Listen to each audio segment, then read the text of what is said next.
We play our first game in Cape Town, UWC, 35 minutes, and then I break my ankle.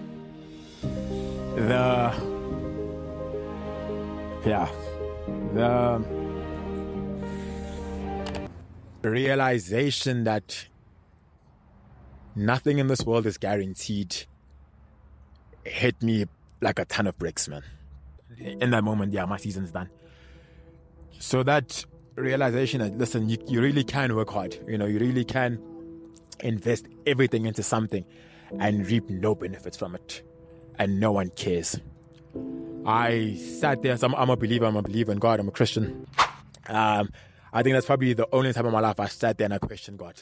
Because I didn't understand why God would put me through this. Like, have I not suffered enough? I've been through my injuries. I've sacrificed a lot for this game, man. I've given so much of myself to pursuing my career. I've stayed in the country and my parents had to move away, just in hopes of pursuing my dreams and becoming everything I believe I was meant to become. And to be so close to accomplishing these dreams and have it all stripped away from you, such a devastating feeling. You sit there and I'm looking at myself, my ankle's just broken, get put into the ambulance, I get rushed to hospital, and you're sitting there just, you can't even cry. I can't believe I'm here again. It's just me. I'm looking at myself, I'm like, listen, I actually don't think I have it in me to get back up. For the first time in a very long time, I was like, you know what, maybe I'm not meant for this, man. Maybe I'm not meant for this. Maybe rugby has given me everything it has to give me. You know what? And maybe that's okay. It's given me an education. I've managed to get a car, but I've managed to save up some money, and it's given me better than what it's given most people. Yeah. Maybe let me cut my losses and take what I have and run with it. So in that moment, till now, I didn't get my contract renewed. So there's a bit of a tough mental space to be in, because you never see yourself being so down bad in life until you're there. And I never really felt I was good enough to be in the spaces I was in. I was just kind of lucky that I just happened to find myself in these places. And the minute I didn't get confirmation or reassurance from people whose opinions I valued, it started to take a toll on me. So if Bucky didn't come and tell me, listen, you're still about it, brother. Yeah. I really think you're still a rock star. Then I couldn't look myself in the mirror and tell myself that, listen, you're still extremely talented. I still think you're going to make it. And that's what became a mental battle for me. We do have platforms that allow for us as rugby players to go and seek help when you're struggling with your mental health. But at the end of the day, the onus is on you to actually go out and look for that help. There are platforms available, people you can speak to, but am I as Ngia going to get up and message that person? Hi guys, welcome back to my YouTube channel. My name is Paki Lau. I'm here with Ngia. He's played all level of rugby, and we're going to have a little conversation about his journey. How are you doing? No, I'm good. Yeah. I'm good, brother. How are you? It's not about me. Let's just say that. But yeah, talk to us about your rugby journey, where you started, etc., where you are now. Hello everyone. I'm Ngia Selengbe. I started my rugby journey at Queen's High School back when I was 14. To where I am now playing varsity cup for Wits University. Throughout the age groups I've played the Lions under 16, under 18, under 20, under 21 competitions, and a bit of Currie Cup rugby. So that's a brief summary of my achievements and highlights. You got a bursary to Cares. How was that transition from Queens to Cares? I think changing schools is definitely a culture shock. I think that was a culture shock, moving from our small world in Queens and Bears Valley to Upper Houghton, where there's so much more to life and to the world than what I was exposed to. Was a bit of a shock overall, just in terms of culture, diversity, and overall just standard of life. What do you think Cares did better than Queens in terms of just rugby-wise? I think Cares is just privileged in a sense of having financial backing from Old Boys and from the school as an institution. I think we just had better facilities, a better boarding house than what Queens had, and that ultimately leads into developing talent better throughout the age groups. Okay, so you're at Cares now. How old are you? What team are you playing for? Walk us through that. I moved to Cares when I was 16. Fortunately, I only got there at the end of the under-16 season, so my first game for Cares was grade 11, 2018, and I started off playing in the first team. I played at wing. Okay. Yeah. And then 2019, I played at outside centre, also in the first team. My second year playing first team. And standouts, tries, provincials, what's happening there? Yeah. So grade 11, I played the under-18 Craven Week. I played in the B team. And then in my matric year, I played the 18 for Craven Week. I think standout was Craven Week 2019. I was a top third try scorer at the Craven Week. And then, yeah, obviously, by God's grace, managed to get a contract at the end of that 2019 year and then continued my rugby at the Lions. And what was the first stepping stones with the Lions journey? And yeah, like what the first year, walk us through the first year of Lions. And were you studying at the time or you were just at the Lions? I wasn't actually. Typical rugby players, man. There's no other option. We're going pro. Yeah. Fuck the backup players. Rugby player. Unfortunately, I didn't do well in matric. I can't switch and lie to you guys. I didn't do well in matric. I took a piss, and then I made the decision to rewrite my matric, which was pretty embarrassing at the time, at least, because you're 18 and the thought of going back to your high school to go rewrite your matric seems so daunting, man. But yeah, I made a decision to rewrite my matric and improve my marks, and then ended up studying at Wits now. Oh, that's interesting, because I thought you just weren't interested in school. No, I thought you do well. I thought you were like, this guy is serious. He doesn't want to entertain it. Doesn't want no distractions. I can't lie. I just didn't do well in matric. I was too focused on the rugby. I didn't pay attention to my books, and I didn't fail matric, but I didn't pass with the requirements to get into a varsity. Okay. But I knew that I had the ability to get into a varsity. I just didn't take it seriously. What subjects did you need to upgrade? I needed to upgrade. I think it was my business studies, life science, and English. Okay. I needed to upgrade 3 subjects. So it wasn't a train smash, but obviously, for varsity, at least for Wits, it's 60%. Yeah. Sub-minimum for English, and then pass with a bachelor's degree. So I passed matric with a diploma pass, and I think I got like 50-something for English. So I decided to go rewrite those 3 subjects, boost my marks, and then study something. And how was like that first year of basically pro rugby, right? Yeah. Like, is it semi-pro or just pro? It was called a junior professional rugby. It was a bit hindered because we had COVID that first year. So we were at the Lions, at the Union for 3-4 months, and then COVID happened, and then started drop. Back home, people are losing employments, salaries were getting cut. So it was a very interesting way to experience professional rugby, because you dream about it being at high school, being there and only doing rugby 24/7, and then for 6-7 months, all you do is just sit at home and do bodyweight stuff. Can't touch a ball, can't talk to people. That was a bit of an interesting transition.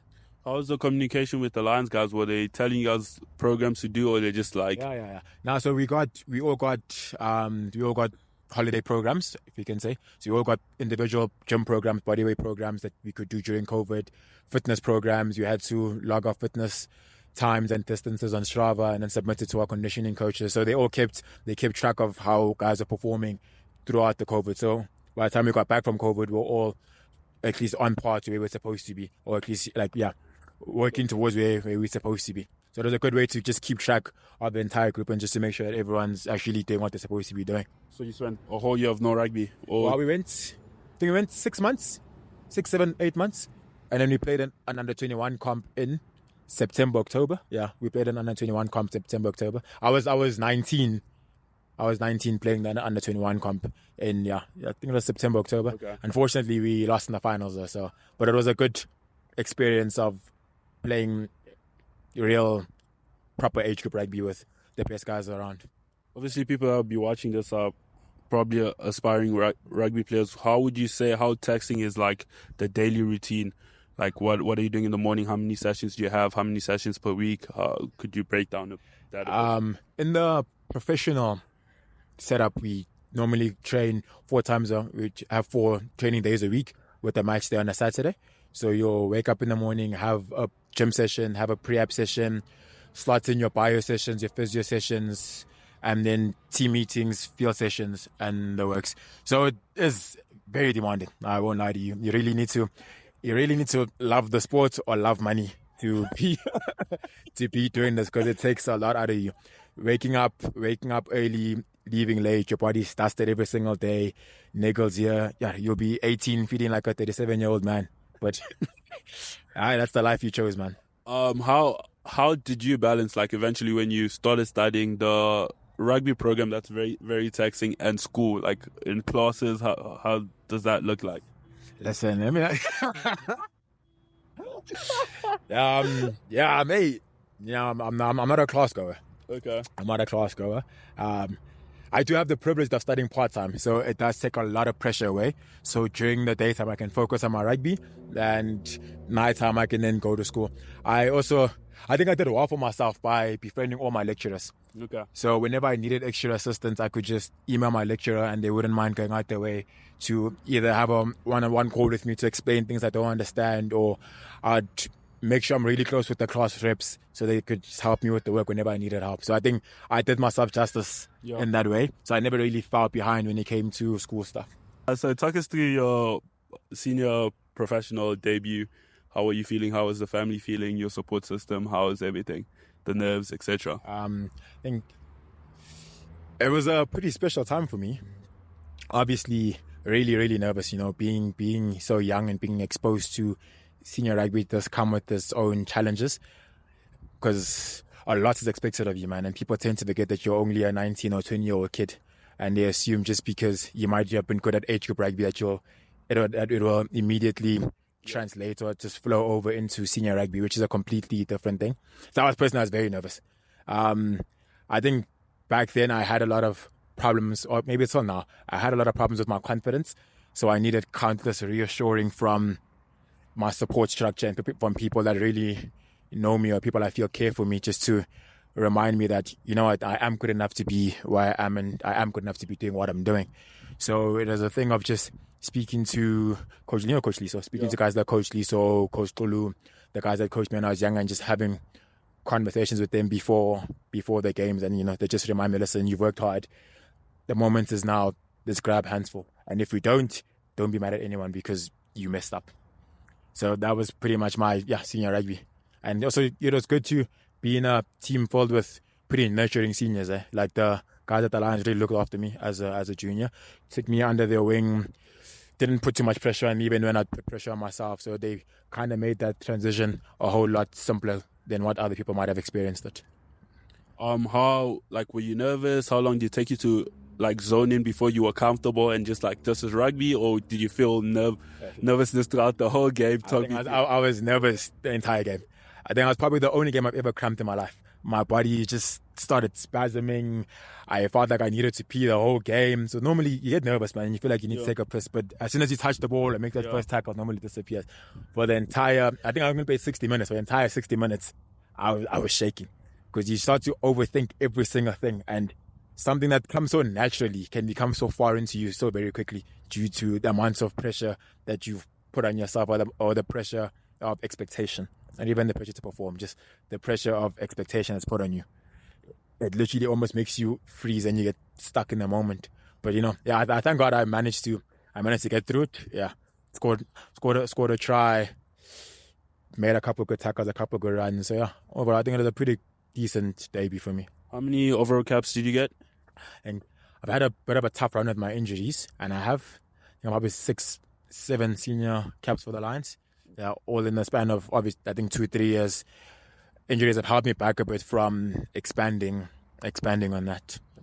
When did the nervousness die out, or did it even die out with the senior? I think after 3 games, okay. That's when I started to feel a lot more confidence in my own abilities and in what the system was, because I became comfortable playing with the guys I was playing with. Because it's a bit odd to be 19 and playing with people that have kids.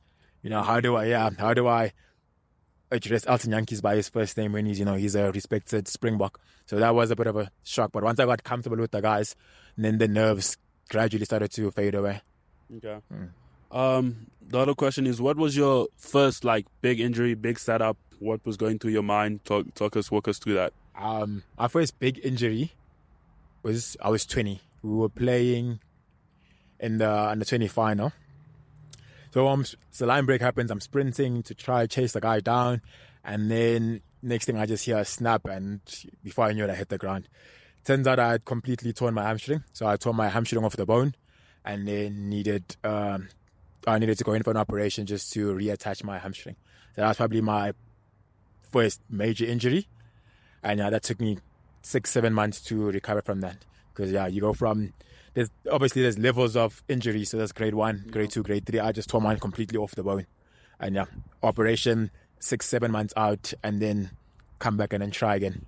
How's the comeback and the try again? Because it's like you're making it seem simple, like 6 months we're back. How is that like mentally? Like, what were you thinking? Were you worried about losing your position? Like, what was the thought process, and how hungry and rigid were you during this like fucking 6 months of introspection? Yeah, I think it's a very up and down process. It's never just a straight line. So the first maybe couple of weeks, maybe a month in, you probably highly motivated, like, comeback's going to be better than a setback, all that stuff you see on Instagram and all of these cool quotes.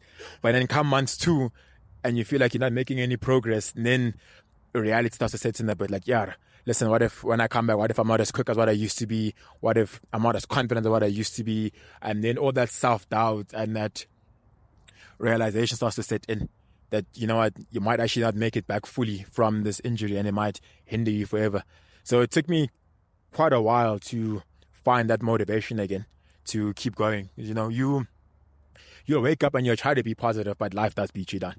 Yeah. You wake up and you see all your friends and your mates playing and accomplishing stuff, and all you do is wake up in the morning, go to rehab and go home. Wake up in the morning, go to rehab and go home. And it's just mentally, it really takes it out of you, because you feel like you should be doing so much more, and you feel a bit stagnant in that injury period. But I think it's important just to remind yourself that everything must come to an end. My major thing with like the whole rugby stuff, with the little rugby that I played, it's like as soon as the injury happens, the world really moves on. You are just a number. Like no one cares. You're there. You go from everyone's screaming your name to alone in your room. Unfortunately, and that's how it be, man. It's so hard. That's how it be, because no one really owes you anything in this world, and that's the unfortunate reality of life, I guess. You really do go from going from hero to zero in a matter of a few days. You can go from everyone's Instagram stories to not getting 2 WhatsApp messages asking how are you today. It's life is scary, man, but it does open your eyes to the harsh reality of this thing we call life. And unfortunately, it's not going to baby you. When you're up, everyone wants to ride the wave with you. But when you're down, you got to keep fighting for yourself, man. Yeah. And you've had like multiple injuries. So talk us through like recovering from that. How did you reintegrate yourself into the system? Obviously, I've had my fair share of injuries. And it's just a constant process, I think probably the most challenging part is the mental stuff. I believe physically you heal. Physically, you heal, man. No matter how long it takes, that bone will recover, that ligament will recover, you will heal. But mentally, it takes you, or at least it took me so long to find my confidence. I tore my hamstring, damaged my ankle, do all of these things. And physically, I recover, but mentally and even somewhat emotionally, I just never got back up to it. Why do you think that is? Like, in retrospect, I think you still kind of like in the same headspace, but like if you could zoom out as much as you can, why do you think you struggle more to get to the mental headspace? I think for me, I don't know about others, but for me, I think I had a bit of imposter syndrome.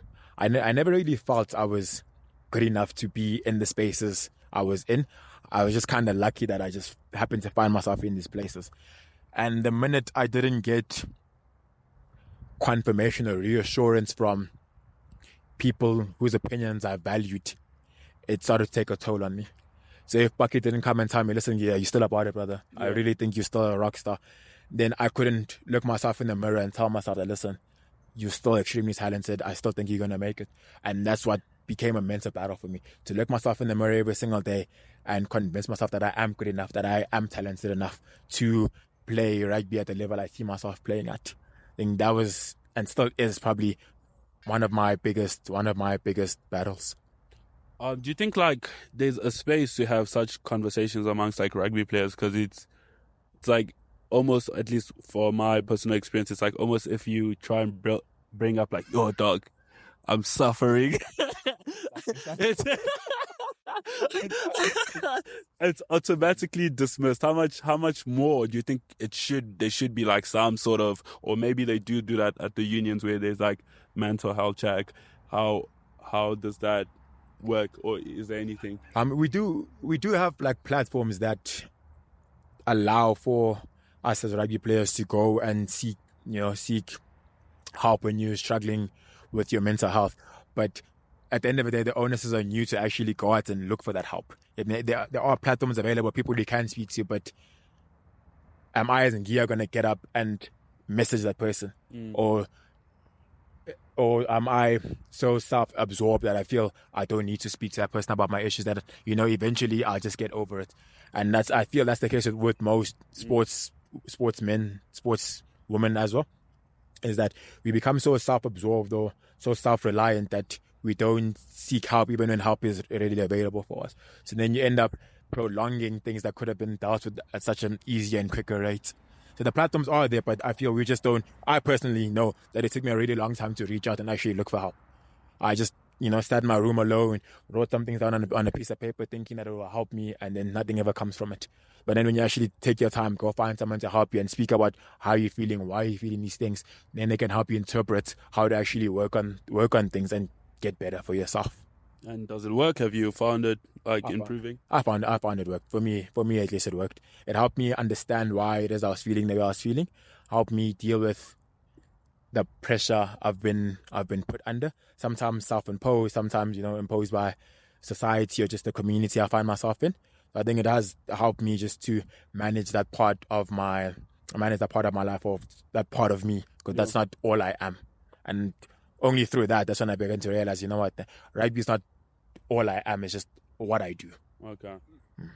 That's powerful, bro. You're more than your boots and shorts. You're more than those quads, bro. There's so much more to me than the guy that just runs on the field and that's all you see. But people take a part of your life and that becomes your entire identity to those people. Yeah.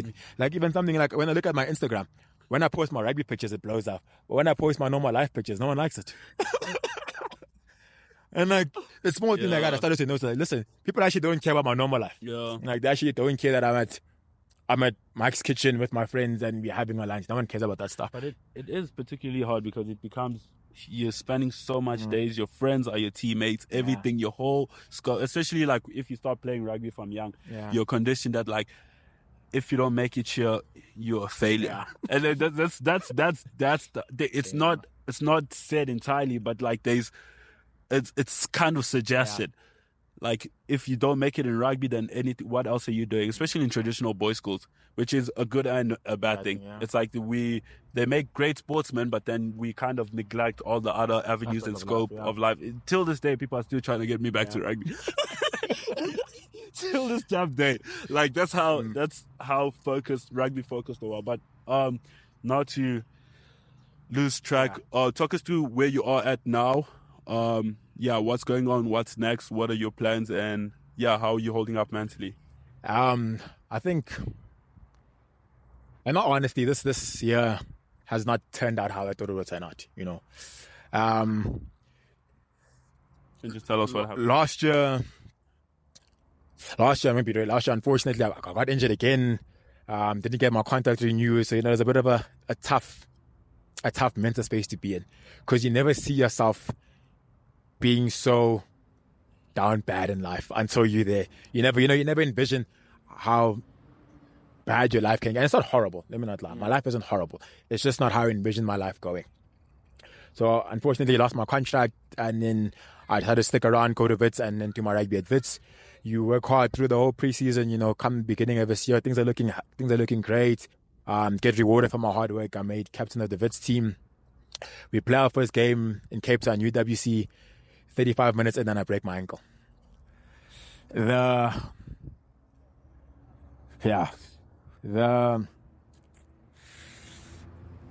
realization that nothing in this world is guaranteed hit me like a ton of bricks, man. You know, I laid there, so I got tackled. So how it happened, I got tackled. I was running, I got tackled from behind.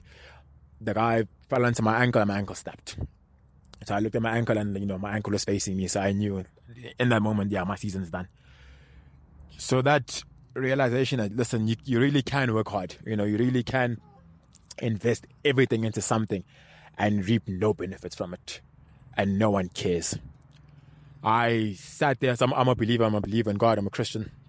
I think that's probably the only time in my life I sat there and I questioned God. Because I didn't understand why God would put me through this. Like, have I not suffered enough? You know, I've been through my injuries. I've sacrificed a lot for this game, man. I've given so much of myself to pursuing my career, you know. I've stayed in the country and my parents started to move away, you know, just in hopes of pursuing my dreams and becoming everything I believe I was meant to become. And to be so close to accomplishing these dreams and have it all stripped away from you, such a devastating feeling. You know, you sit there and I'm looking at myself, my ankle's just broken, get put into the ambulance, I get rushed to hospital, and you're sitting there just, you can't even cry.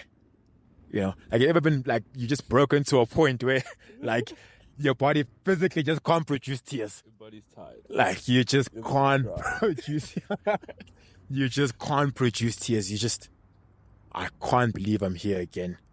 It's just me. I'm looking at myself, I'm like, listen, I actually don't think I have it in me to get back up. For the first time in a very long time, I was like, you know what, maybe I'm not meant for this, man. Maybe I'm not meant for this. Maybe rugby has given me everything it has to give me. You know what? And maybe that's okay. You know, it's given me an education. I've managed to get a car, but, you know, I've managed to save up some money. And it's given me better than what it's given most people. Yeah. Maybe, you know, let me cut my losses and take what I have and, you know, run with it. So in that moment, till now, I rewatched the video trying to understand what I could have done to prevent it. Because, you know, it's human nature. Like, if only I had trained a bit harder, if only I had not done that, or if only I had passed the ball, if only I had maybe even dropped the ball, I wouldn't have gotten injured. Things would have been different for me. But we never really know how things will end. Or when you, at least while you're going through it, you never really know how things will end up for you. So I'm not, you know, just, yeah, spectating, sitting around, watching my friends play rugby, trying to just keep myself as motivated as I possibly can be. You know, trying to remind myself that it's not the end for me. It's an everyday process. Some days are good days, you know. Some days, wake up in the morning, go to the gym, smash a proper gym session, feel like, yeah, I'm on top of the world. Other days, I can barely bring myself to eat. That's just the reality of life. So that's where I am now, you know. But taking a step out of rugby, it's not the end of the world, you know.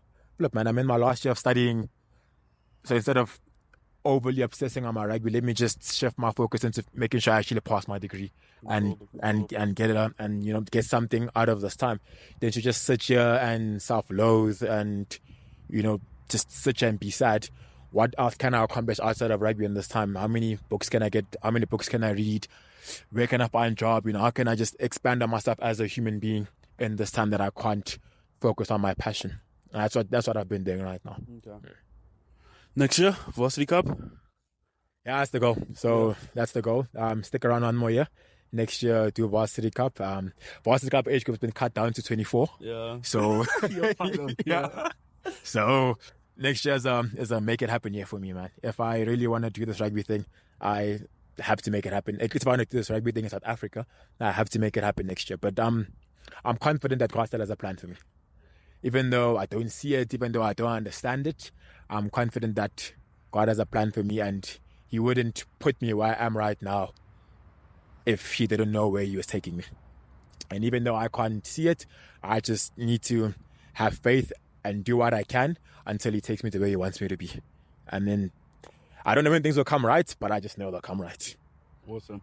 Okay, that was cool. Thank you so much for the video. We're going to be excited to watch you next year. Yeah. Shake things up, bro. That was dope. Subscribe.